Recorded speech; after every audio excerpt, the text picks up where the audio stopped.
शिवजन्मभूमी जुन्नर. मराठ्यांच्या इतिहासात शिवनेरी किल्ल्याचं अनन्यसाधारण महत्व आहे. शिवजन्मासारखा महान क्षण किल्ले शिवनेरीने अनुभवला. एका तेजस्वी सूर्याचा जन्म सोहळा ज्या किल्ल्याने पाहिला तो हा शिवनेरी किल्ला पाहण्यासाठी आज आपण जात आहोत. काही अंतरावरच किल्ल्याचा दुसरा म्हणजे गणेश दरवाजा आपल्याला पाहता येतो. या दरवाजावर दोन्ही बाजूला शरभशिल्प आणि मध्यभागी हत्तीचं शिल्प दिसून येते. या शरभशिल्पाने आपल्या पुढच्या पंजात गंड भेरुंडाला पकडले आहे, तर मागच्या दोन्ही पंजात हत्तींना जखडले आहे.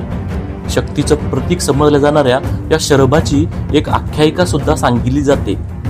ज्यावेळी हिरण्यकशिपूला मारण्यासाठी भगवान विष्णूंनी नरसिंह अवतार घेतला आणि त्याचा वध केला, तर त्यानंतर ते इतके क्रोधिग्न झाले होते, कारण त्याचं जे रक्त होतं ते विषारी होतं. बरोबर. तर ते शांत करण्यासाठी म्हणून भगवान शंकर सहाय्याला धावले आणि त्यांनी शरभाचा अवतार घेतला.